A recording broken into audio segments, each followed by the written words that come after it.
तो भाई Roman Reigns का तो अता पता ही नहीं है रेसलमेनिया से, मतलब ऐसा खुद पॉल हेमन का कहना है कि उनकी तो रोमन रेंज से रेसलमेनिया के बाद से बात ही नहीं हुई है। अब ये बहुत ही शॉकिंग चीज उन्होंने बताई है, क्योंकि लग रहा था कि शायद वो तो रोमन रेंज के साथ टच में होंगे, रोमन रेंज के साथ बातें कर रहे होंगे। इनफैक्ट अभी जब ड्राफ्ट हुआ था तो वहां पर खुद पॉल हेमन ने बताया था कि रोमन रेंज ने अपना नाम ड्राफ्ट से वापस ले लिया है। बट आज स्मैकडाउन में पॉल हेमन ने ये चीज बताई कि भाई वो रोमन रेंज ने अपना नाम वापस नहीं लिया था, बल्कि मैंने उसका नाम जो है वो ड्राफ्ट से हटा दिया था। इनफैक्ट रोमन रेंज से तो मेरी बात रेसलमेनिया के बाद से हुई ही नहीं है। तो काफी इंटरेस्टिंग एंगल प्ले किया गया है, क्योंकि जब रोमन रेंज की रिटर्न होगी तो वो पॉल हेमन के लिए भी एक शॉक होगा। मैं एक्सपेक्ट कर रहा हूँ कि भाई पॉल हेमन को मुश्किल स्थिति में होंगे, मुश्किल स्पॉट में होंगे, बेसिकली तामा तोंगा या सोलो सिकोआ पे में भी अटैक कर रहे होंगे या फिर उनके लिए मुश्किल कर रहे होंगे चीजें। तो उस वक्त उनको बचाने के लिए, यानी कि पॉल हेमन को बचाने के लिए रोमन रेंज आएंगे, ऐसा मैं एक्सपेक्ट कर रहा हूँ इन सारी चीजों को देखकर। तो वो तो काफी इंटरेस्टिंग होने वाला है। बाकी अब बात करते हैं स्मैकडाउन में और क्या चीजें हुई है। तो सबसे पहले तो भाई आज स्मैकडाउन जो की थी फ्रांस से, भाई क्या लाउड थी, मतलब जो क्राउड था वो बहुत ही ज्यादा लाउड था। चैंट्स जो है वो पूरे शोज में देखने को मिले, रोमन रेंज के लिए भी हमें चैट्स देखने को मिले, वी वांट रोमन के। कभी क्राउड रैंडी ऑर्टन का वॉइसेस सॉन्ग आ रही है, जो कि अमूमन हम इतना देखते नहीं है, मतलब कोडी रोड्स का सॉन्ग तो चलो अब देख रहे हैं हम कि उनके सॉन्ग को जो है वो सिंग किया जाता है क्राउड के द्वारा जहां भी वो जाते हैं, और यहाँ पर भी उनके साथ वैसा ही हुआ। बट रैंडी ऑर्टन के वॉइसेस सॉन्ग को भी भाई बहुत लाउडली गाया गया, ऐसा लग रहा था, मेरे को याद नहीं है कब लास्ट टाइम रैंडी ऑर्टन का सॉन्ग इतनी लाउडली किसी क्राउड ने गाया हो। तो काफी मजा आया, और बैकलैश के लिए मैं एक्साइटेड हूँ क्राउड की वजह से कि भाई क्राउड इतना एंटरटेनिंग है, तो भाई मजा आएगा बैकलैश को देखने में। भले ही मैचेस जो है वो प्रिडिक्टेबल है, बट मजा आएगा देखने में, और ये ब्लड लाइन वाली चीज देखने में भी मजा आएगा वहां पर कि क्या होगा। खैर शो पर आज हमने देखा रैंडी ऑर्टन केविन ओवेंस अपना पहला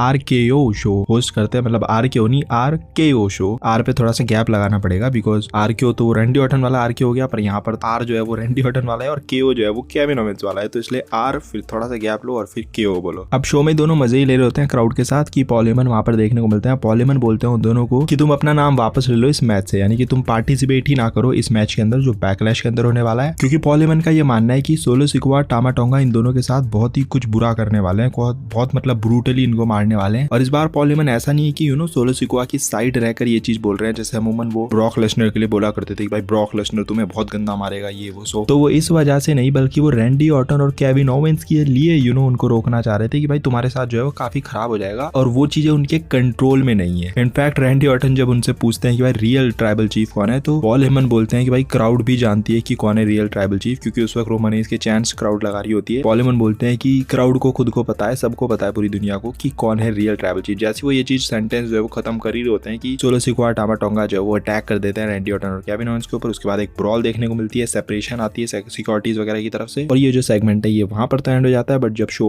ऑफ एयर जा रहा होता है तो उस वक्त भी हम बैक स्टेज में देखते हैं कि ये सारे लोग जो है एक दूसरे के ऊपर अटैक कर रहे होते हैं, एंड सिक्योरिटीज वगैरह वही अपनी फॉर्मेलिटीज कर रही होती हैं। तो काफी हाइप्ड अप हो चुका है ये मैच। आई थिंक ये एक मैच है जो कि बैकलैश के लिए काफी इंटरेस्टिंग होगा कि किस तरीके से इसका आउटकम होगा, और जेकब फातो भी पॉसिबली डेब्यू वहां पर कर सकते हैं। वैसे पूरी बात करिए हमने अपनी प्रेडिक्शन वीडियो के अंदर, आई बटन में आ रही होगी, जाकर चेकआउट कर लेना। अब आज शो पर एलन नाइट और कार्मेलो हेस ये दोनों ही जो है वो अपनी एंट्री अनाउंस कर देते हैं king of the ring tournament के अंदर। अब इस बार जो king of the ring tournament है ना भाई, ये कोई मिड कार्ड वाले सुपरस्टार्स के लिए नहीं होने वाला है, ये अच्छे खासे बड़े सुपरस्टार्स के बीच में भी होने वाला है। तो ये चीज मुझे काफी इंटरेस्टिंग लग रही है, क्योंकि गुंथर ने अपना नाम अनाउंस किया था, उसके बाद फिर कार्मेलो हेज अपना नाम अनाउंस कर रहे हैं, एलन नाइट अपना नाम अनाउंस कर रहे हैं। मेरे हिसाब से शायद बॉबी लैशली भी इस मैच के अंदर आ जाए, मतलब इस टूर्नामेंट के अंदर आ जाए। तो अच्छे खासे बड़े ओपोनेंट्स जो है वो भाई किंग ऑफ द रिंग में नजर आ रहे हैं, तो मजा आएगा I think king of the ring tournament. और जो ब्रैकेट है वो पॉसिबली आपको रॉ से देखने को मिल जाएगा बैकलैश खत्म होते ही। जो पूरा ब्रैकेट होगा, यानी कि जो टूर्नामेंट होगा किस किस के बीच में कौन सा मैच होगा, तो वो मे भी आपको रॉ में देखने को मिल जाए अगले हफ्ते। इसके अलावा एजे स्टाइल्स और कोडी रोड्स के बीच में एक फेस ऑफ देखने को मिलता है, जहां पर नॉर्मली वही चीजें हो रही होती है जो पास्ट में भी इन दोनों के बीच में हुई है, जहां पर कोडी रोड्स एजे स्टाइल्स को अप्रिशिएट कर रहा है, बट एजे स्टाइल्स उसी तरीके की चीजें बोल रहा है कि भाई तेरे बस का नहीं है ये, या मैं तेरे को हराने वाला हूँ। तो बेसिकली कुछ ज्यादा कुछ खास वहां पर हुआ नहीं, बट जो इंटरेस्टिंग चीज थी वो ये थी कि जब लास्ट में एजे स्टाइल्स 2 स्वीट वाला जो साइन है वो कर रहे थे, और कोडी रोड्स भी वो 2 स्वीट वाला साइन जब जैसे ही कर रहे होते हैं, वैसे ही जो है वो एजे स्टाइल्स उनके ऊपर स्लैप कर देते हैं और वो वहां से चले जाते हैं स्लैप करके। वैसे भाई एक चीज और बता रहा हूँ, 2 स्वीट से याद आई है कि जो बैकलैश का प्री शो था वहां पर भी हमने देखा ये 2 स्वीट की बातें, बुलेट क्लब की बातें कुछ हो रही थी, एंड फिर यहाँ पर भी हमने देखा कि 2 स्वीट वाली चीजें हो रही है। तो फ्यूचर में बुलेट क्लब का रीयूनियन या फिर बुलेट कप फॉर्म होते हुए नजर आ सकता है आपको फ्यूचर में, मतलब शायद हो सकता है कि किसी और नाम से आए वापस, बट मुझे ऐसा लग रहा है, मतलब कुछ ऐसा लग रहा है मुझे कि फ्यूचर में WWE इसको कैश इन तो करने वाली है, करना चाहिए मेरे हिसाब से, क्योंकि काफी हाई पेस की क्राउड में लोग जो है वो पसंद करते हैं बुलेट क्लब को। तो अगर ये ग्रुप जो है वो दोबारा से फॉर्म हो जाए तो भाई मजा आ जाएगा। एंड मैं सही बता रहा हूँ, अगर ये हो गया ना तो ये लिटरली WWE का if not the biggest then it will be one of the biggest stables ever. इसके अलावा शो पर और कुछ खास था नहीं, नॉर्मल चीजें थी, बट हाँ ये कहूंगा मैं कि शो तो वैसे वैसे नॉर्मली था, बट क्योंकि क्राउड इतना ज्यादा एनर्जेटिक था, इतना ज्यादा लाउड था, चैंट्स वगैरह कर रहा था, तो उसकी वजह से जो शो है वो इंटरेस्टिंग लगा। और ऐसा होता है कि जब क्राउड बहुत ज्यादा एनर्जेटिक होता है, चैंट्स वगैरह रेगुलर कर रहा होता है, चेयर वेयर खुल के कर रहा होता है, बू खुल के कर रहा होता है, तो शो को देखने में ना एक अलग ही मजा आ जाता है। तो वैसा ही कुछ आज शो देखकर लगा, तो इसीलिए बैकलैश में मजा आने वाला है क्योंकि क्राउड इंटरेस्टिंग है। तो आई गेस WWE को कुछ शॉकिंग कर देना चाहिए क्योंकि क्राउड इतना अच्छा है, तो भाई शॉकिंग अगर हो जाए तो फिर मजा ही आ जाए। बाकी आपके क्या ओपिनियन है इस शो के बारे में नीचे कमेंट सेक्शन में बता सकते हो। ये वीडियो थोड़ी पसंद आएगी तो don't forget to like, comment and smash subscribe button. मिलते हैं अगली वीडियो के अंदर। Till then love you all and do not give up, just keep fighting.